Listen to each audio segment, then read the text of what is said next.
نحمده ونصلي على رسوله الكريم اما بعد فاعوذ بالله من الشيطان الرجيم بسم الله الرحمن الرحيم رب اشرح لي صدري ويسر لي امري واحلل عقدة من لساني يفقهوا قولي۔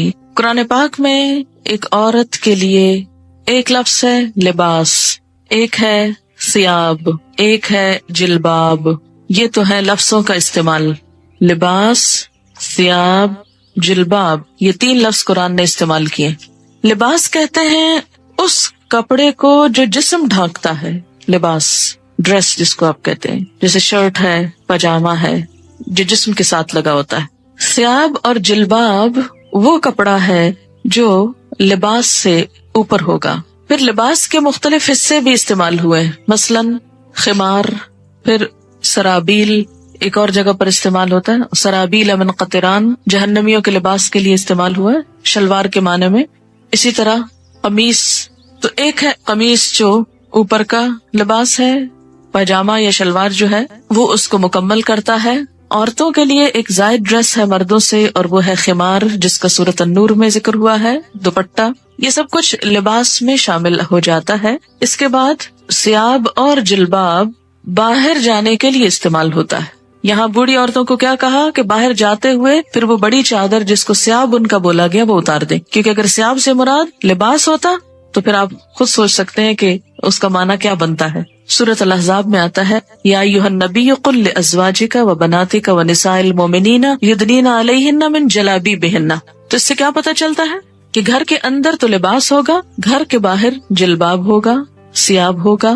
کچھ زینت ایسی ہے کہ جو گھر کے اندر چھپانی ہوگی اس کو ستر بولتے ہیں، جو ایک عورت عورت کے سامنے یا ایک مرد مرد کے سامنے چھپاتا ہے، یا ایک عورت اپنے محرم رشتہ داروں کے سامنے چھپاتی ہے، یا کچھ نامحرم رشتہ داروں کے سامنے، اور ایک حجاب ہے جو غیر محرم لوگوں کے سامنے استعمال کیا جاتا ہے۔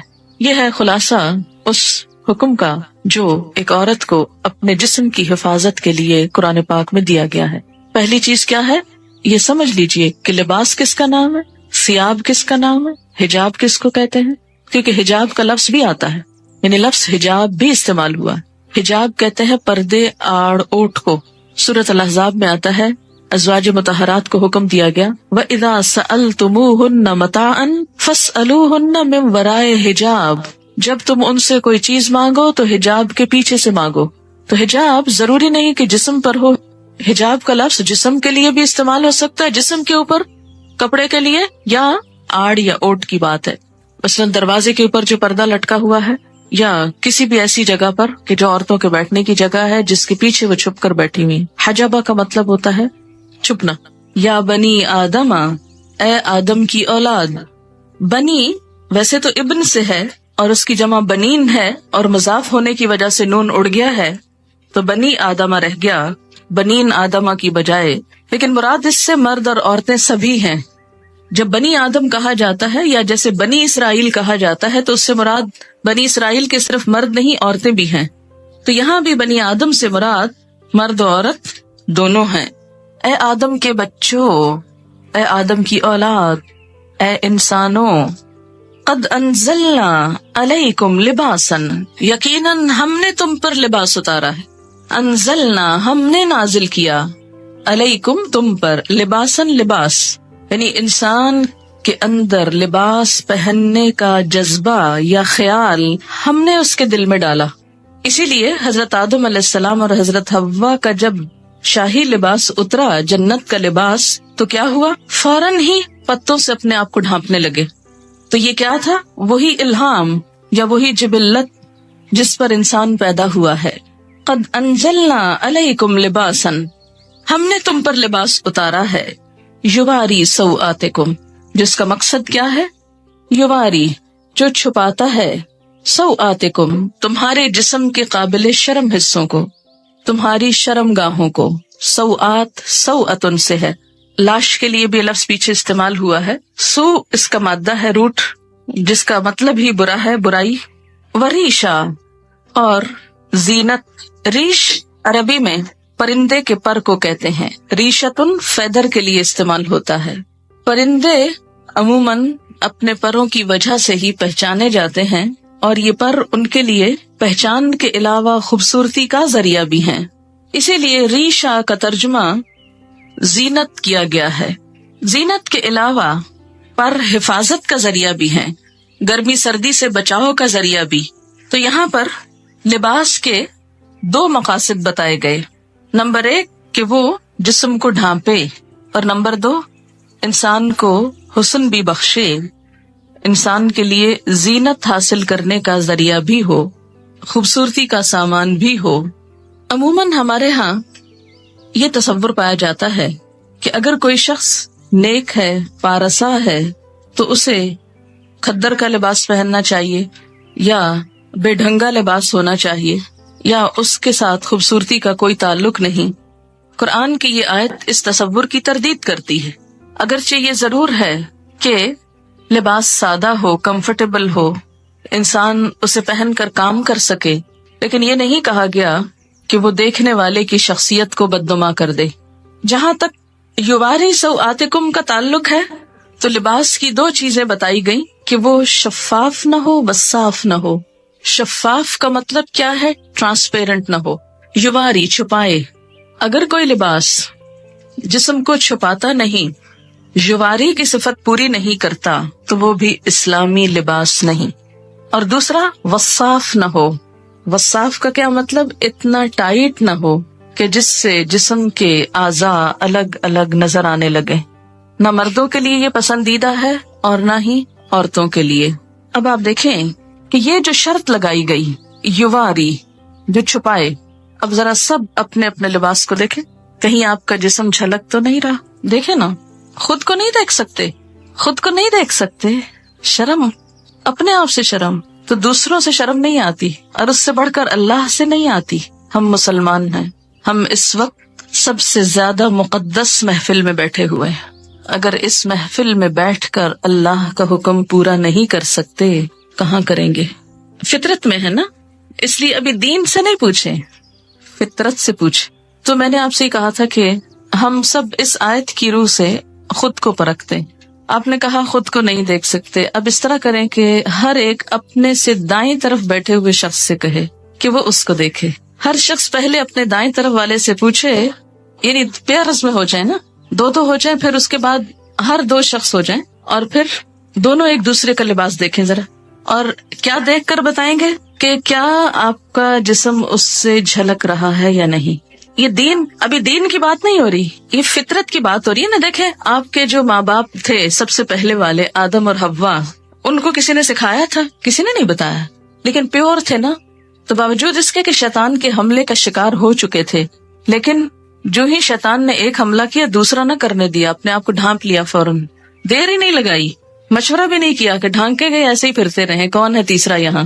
وہ یہ کہہ سکتے تھے نا، کوئی تیسرا تو ہے نہیں، اور وہ تو آپس میں شوہر اور بیوی تھے، ان کا کیا پردہ؟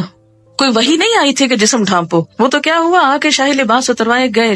پھر آپ دیکھیں کہ آپ میں سے کچھ لوگ سوچ رہے ہوں گے کہ تو ہم عورتوں میں بیٹھے ہیں، کیا فرق پڑتا ہے؟ لیکن کیا ہم یہ لباس صرف عورتوں میں پہنتے ہیں یا باہر بھی، جہاں آدمی ہوتے ہیں سڑک وغیرہ، گاڑی میں، وین میں، ڈرائیور، دوسرے تیسرے، ان کے سامنے بھی؟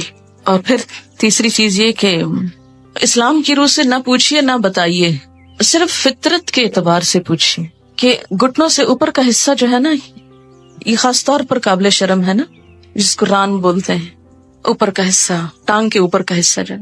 آپ دیکھیں کہ کیا یہ عورتوں کو بھی دکھانا چاہیے؟ نہیں، عورتوں کو بھی نہیں دکھا سکتے، پنڈلیوں کی حد تک خیر ہے، لیکن گھٹنا میں نی، جو نیز ہے آپ کے، اس سے اوپر عورت بھی نہیں دیکھ سکتی۔ اسی طرح پیٹ، کمر، یہ حصے، تو آپ اپنی اپنی لباس کو چیک کریں کہ کیا آپ کے بیٹھنے کے انداز سے، کیونکہ میں جب یہاں سے پڑھا رہی ہوتی ہوں نا، بعض اوقات میری نظر پڑ جاتی ہے اور پڑھانا میرے لیے مشکل ہو جاتا ہے، لیکن میں نے اتنے دن اس لیے خاموشی اختیار کی کہ میرا حکم آپ کیوں مانے؟ میں آپ پہ داروغہ نہیں بنا کے بھیجی گئی، معلم تو ہو سکتی ہوں لیکن داروغہ نہیں، پولیس مین کا کردار نہیں۔ جو اللہ سے نہ ڈرے وہ مجھ سے کیا ڈرے گا؟ اگر مجھ سے ڈرے بھی تو آپ کو تو کوئی فائدہ ہی نہیں، کوئی ثواب ہی نہیں، ثواب تو اللہ سے ڈرنے کا ہوگا۔ کتنا کپڑا لگ جائے گا، یا کیا ایسا مٹیریل اویلیبل نہیں؟ اگر نہیں تو اویلیبل کر لینا چاہیے، یا اس کے اوپر کچھ اور پہن لینا چاہیے جس سے وہ ڈھک جائے، کیونکہ بخاری اور مسلم کی حدیث ہے، صنفان من اہل النار لم ارہما، آگ میں جانے والوں کے دو گروہ جنہیں میں نے نہیں دیکھا. ایک گروہ ان میں سے مردوں کے بارے میں ہے، ظالم حکمرانوں کے بارے میں ہے، اور دوسرا عورتوں کے بارے میں ہے. حدیث کے الفاظ ہیں، یہ میرے الفاظ نہیں کہ مت سوچیں کہ آپ یہ کیسی باتیں کر رہی ہیں اور ہم کو یہ ڈرا رہی ہیں اور یہ کہہ رہی ہوں. میں تو کوئی حیثیت نہیں رکھتی کہ آپ کو کچھ بھی کہوں.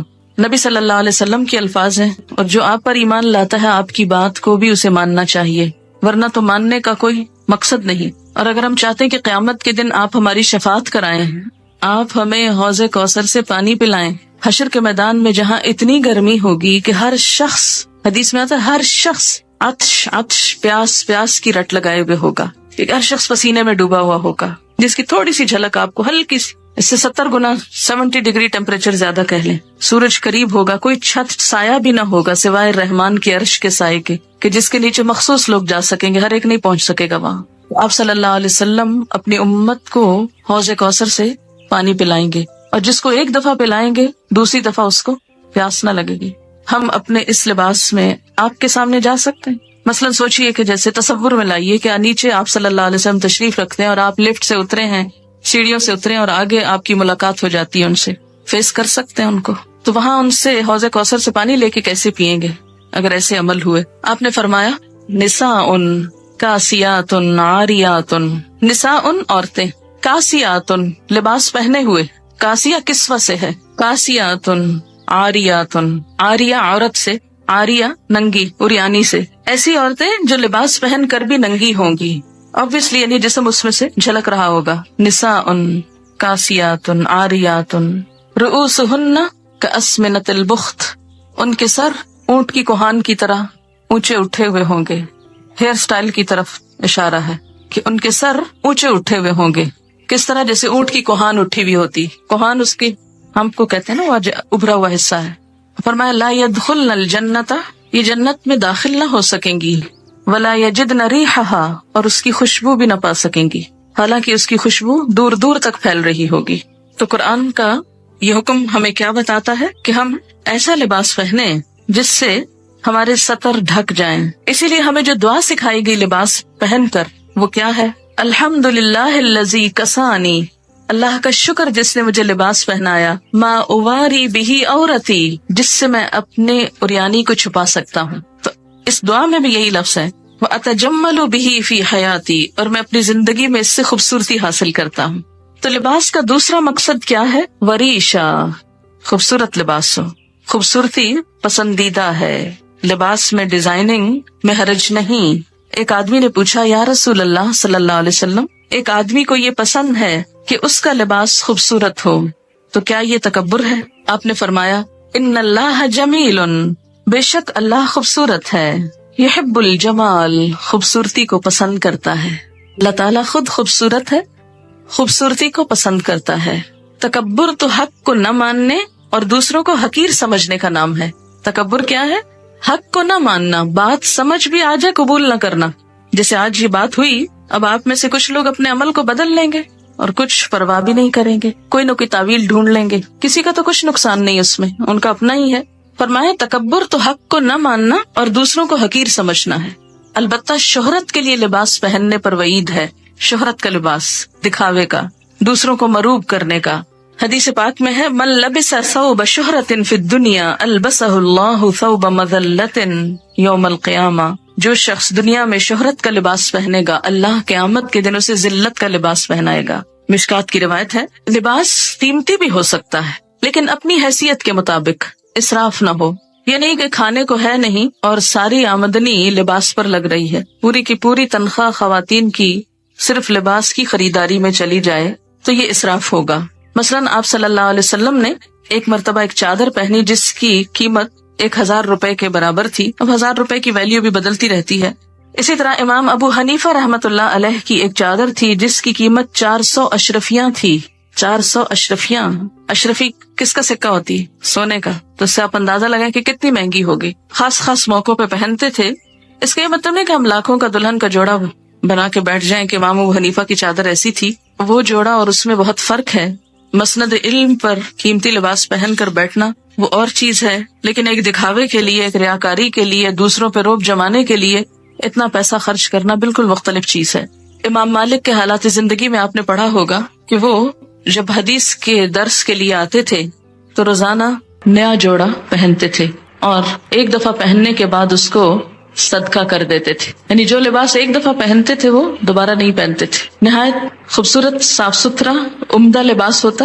جب ان سے پوچھا گیا کہ آپ ایسا کیوں کرتے ہیں تو وہ کہتے کہ نبی صلی اللہ علیہ وسلم کی حدیث یا آپ کی مجلس کے وقار کے لیے، کیونکہ ہر مجلس کا ایک وقار ہوتا ہے. اتنے بڑے انسان کے نام پر قائم کی ہوئی مجلس میں سب سے بہترین لباس پہنتا ہوں، اور جب مجلس ختم ہوتی لباس اتارتے اور صدقہ کر دیتے، اپنے شاگردوں کو دے دیتے. ان کے ہاں ایسا ہوتا تھا کہ مختلف لوگ مسلسل آتے، کچھ عرصہ رہتے، ان سے سیکھتے، پھر آگے چلے جاتے. تو یہ طالب علم بھی ہوتے تھے، مسافر بھی ہوتے تھے، اور ان کے پاس یہ لباس کہاں سے آتے تھے؟ ان کے مختلف شاگردوں کی طرف سے جو چلے جاتے، وہ پھر بعد میں ہدایہ بھیجتے اور وہ ان کو ان کی خوشی کی خاطر استعمال کرتے اور ساتھ ہی صدقہ کر دیتے. ہمارے ہاں تو تصور ہے نا کہ صدقہ صرف اس چیز کا ہو سکتا ہے جو گھسی پٹی، بیکار، فضول ہو جائے، جس کا اب آئندہ کوئی استعمال ہے ہی نہیں، اس کو صدقہ کر دو. لیکن کوئی چیز جو استعمال کے تھوڑے سے بھی قابل ہو اسے رکھے رکھو، چاہے استعمال کا موقع ملے یا نہ ملے. تو اصل چیز جس سے بچنا چاہیے وہ دو ہیں، ایک تو ریاکاری، اسراف، اور دوسرے بے حیائی کا لباس.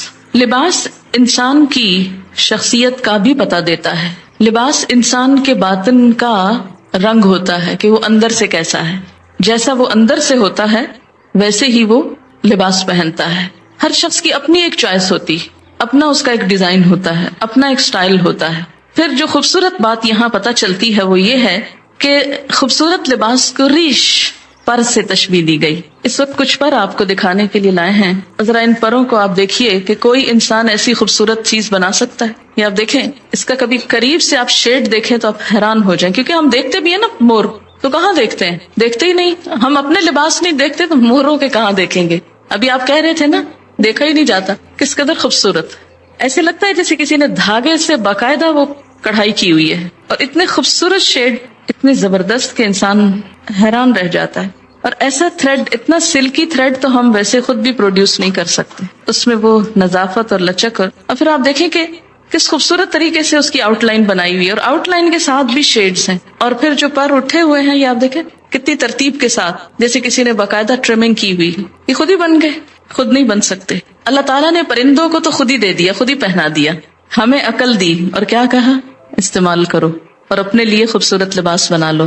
اب دیکھیں کہ جب بہت سارے لوگ ایسی کڑھائی وغیرہ کرتے ہیں تو ان کی، یعنی کڑھائی والے کپڑے پہننا منع نہیں ہے، تقویٰ کے خلاف نہیں ہے، ان کا بھی روزگار ہو جاتا ہے. کئی دیہاتوں میں بیٹھی لڑکیاں، بچیاں جو اپنی زندگی، جن کو اور کوئی کام کرنے کو نہیں، کوئی پڑھ لکھ نہیں سکتی، کتنی خوبصورت خوبصورت چیزیں بناتی، لیکن ہم ان پہ بڑا ظلم ڈھاتے ہیں کہ بہت ہی اونے پونے داموں لے کر ان کی آنکھوں سے اور ان کے صلاحیتوں سے مذاق کرتے ہیں. پھر اسی طرح آپ دیکھیں، اس میں بھی آپ دیکھیں کیسا شیڈ ہے، اتنا خوبصورت. اور ان کی جو نرمی اور ملائمت ہے، ہم بھی اتنے عقل مند نہیں کہ اتنے خوبصورت کپڑے پہن نہ جانے.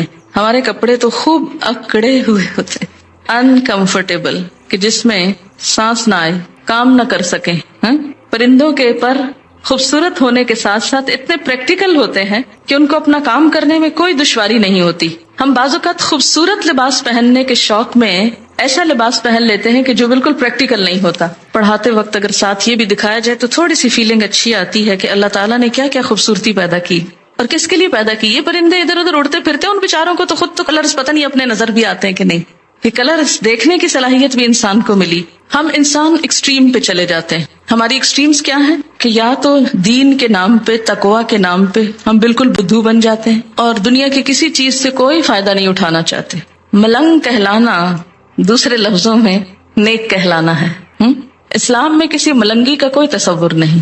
یہ بعد کے نظریات ہیں، سادھو اور بھکشو اور معلوم نہیں کیا کچھ. اللہ تعالیٰ نے اپنی یہ تخلیق ہمیں سکھانے کے لیے، ہمیں دکھانے کے لیے پیدا کی ہے. کس کے لیے ہے یہ سب کچھ؟ اللہ تعالیٰ فرماتے تمہارے لیے.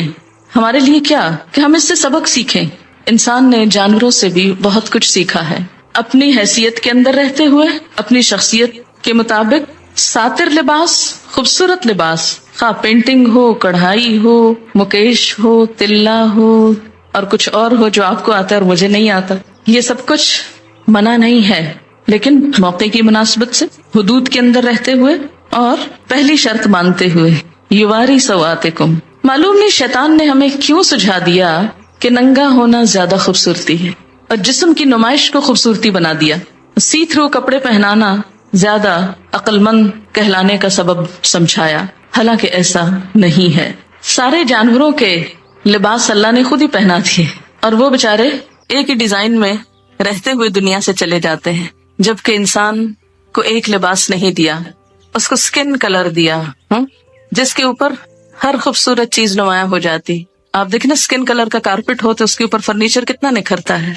تو اسی طرح آپ کو اللہ نے سکن کلر کا جسم دیا جس کے اوپر خوبصورت رنگوں کے لباس، خوبصورت کڑھائیوں کے لباس آپ کے لیے حسن کا سبب ہے.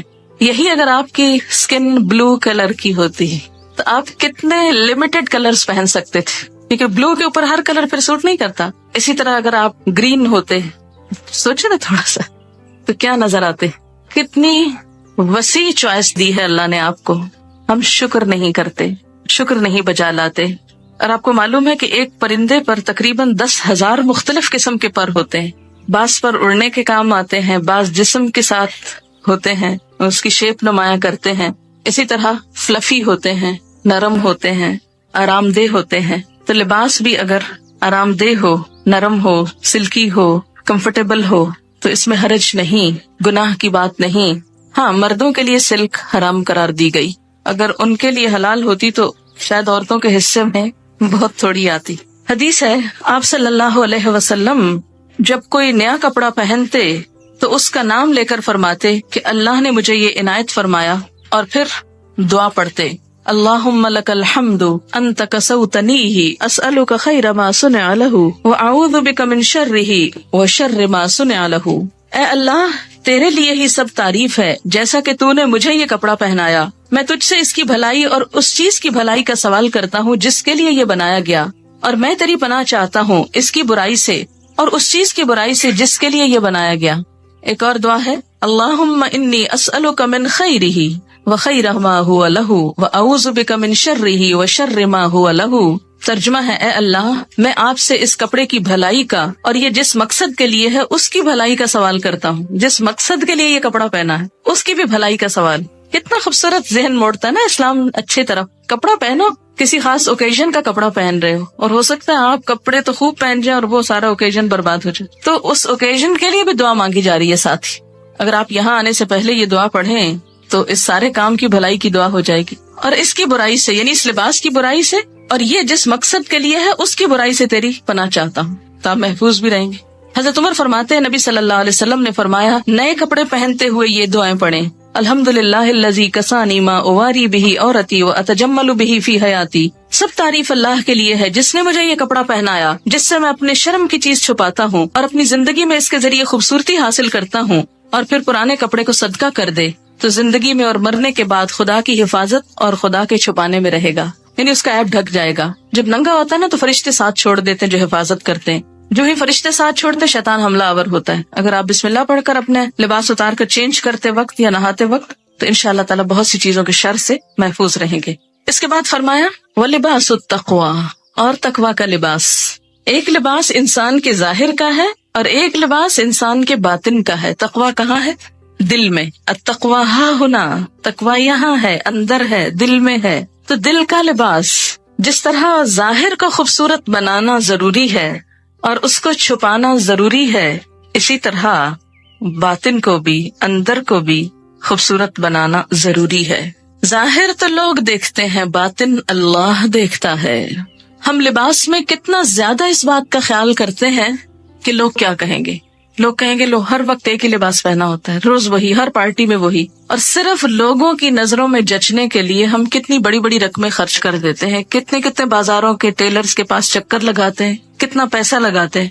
مکان بنانے کے بعد جو زیادہ خرچ آتا ہے کھانے پینے سے بھی بڑھ کر وہ عموماً لباس پر ہوتا ہے.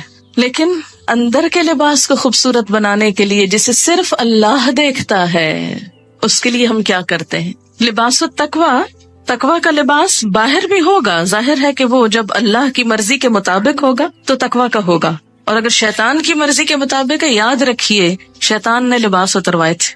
تو اگر ہم اللہ کی مرضی کا نہیں پہنیں گے تو مطلب کیا ہے کہ شیطان کی مرضی کا ہے، تو وہ تقویٰ کا لباس نہیں ہو سکتا. جو ایک شیطانی لک دیتا ہو یا شیطان کو خوش کرتا ہو. اور اسی طرح اندر کا لباس، دل کا لباس اللہ کا خوف. تقویٰ کیا ہے؟ اللہ کا خوف، حق کو مان لینا، اپنے لیے اور دوسروں کے لیے ایک ہی معیار، خود کو بندہ سمجھنا، تواضع اختیار کرنا، یہ سب کچھ اندر کے لباس میں ہے. اپنے دل کو، اپنے اندر کو حسد، بغض، نفرت، عداوت سے پاک کرنا. وہ چیزیں جو ہم ظاہر نہیں کر سکتے اندر بھی جمع نہ کر کے رکھیں. آپ کسی سے نفرت کرتے ہیں، ظاہر نہیں کر سکتے تو کوشش کریں اندر سے بھی نکل جائے، اس پہ توجہ نہ دیں. پھر فرمایا ذالک خیر، یہ اچھا ہے، یہ زیادہ اچھا لباس ہے. ظاہری لباس پہ تو بہت وقت لگاتے ہو، توجہ دیتے ہو، اندر کے لباس کو بھی توجہ دو، اور یہ زیادہ اچھا ہے. جسے تقویٰ کا لباس مل گیا اسے سب کچھ مل گیا. لعلہم یذکرون، شاید کہ وہ نصیحت پکڑیں، شاید کے بات سمجھ جائیں. اللہ تعالیٰ یہ کیوں کہہ رہے ہیں شاید کے؟ یہ کیوں نہیں کہتے وہ ضرور مان جائیں گے، ضرور نصیحت قبول کریں گے؟ اللہ تعالیٰ سچ فرما رہے ہیں نا. شاید کے کیوں کہہ رہے ہیں شاید کے؟ اس لیے کہ ہم ہیں ہی ایسے کہ جن سے شاید ہی کی توقع ہے، شاید یہ کر لیں، ضروری نہیں کہ کریں. اور اللہ کو تو کوئی پرواہ نہیں، نہ بھی کریں، ہاں جانا اسی کے پاس ہے. لعلہم یذکرون. سورۃ النور، نور کا مطلب ہے روشنی، اور اگر سورۃ نور پڑھی ہی نہ جائے تو روشنی کہاں سے آئے گی؟ اس میں خاص طور پر خواتین کے لیے روشنی ہے، بہت سی ہدایات ہیں. سب سے پہلی آیت ہے سورتن، ایک سورت ہے، انزلناہا، جسے ہم نے نازل کیا ہے، وفرضناہا، اور اس کو ہم نے فرض کیا ہے، یعنی لازم قرار دیا ہے. اس کے احکامات جو ہیں ان سے فرار نہیں. ہاں، وَأَنزَلْنَا فِيهَا آيَاتٍ بَيِّنَاتٍ، اور اس میں ہم نے بڑی واضح آیات اتاری ہیں کہ کوئی کل یہ نہ کہے، بہانہ نہ کرے ہمیں تو سمجھ نہیں آئی تھی کہ اللہ تعالیٰ چاہتے کیا تھے. نہیں، بڑی واضح باتیں ہیں. کس لیے ہے؟ لَعَلَّكُمْ تَذَكَّرُونَ، تاکہ تم سبق لو، تاکہ تم نصیحت پکڑو.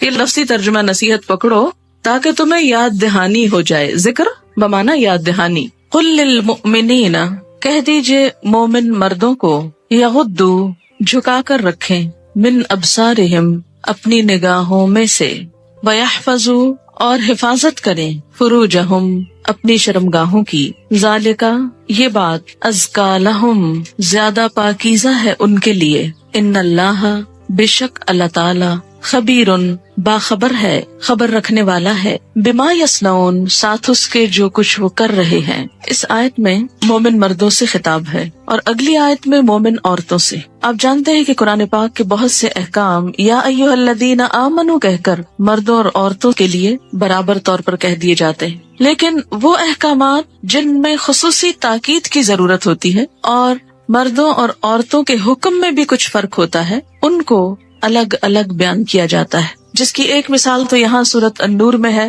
ایک اور مثال سورۃ الحجرات میں ہے. سورۃ الاحزاب میں بھی خواتین کا نام لے کر مردوں اور عورتوں دونوں کو الگ الگ طور پر کچھ باتیں بتائی گئیں. ان میں سے زیادہ تر احکامات معاشرتی زندگی سے متعلق ہیں.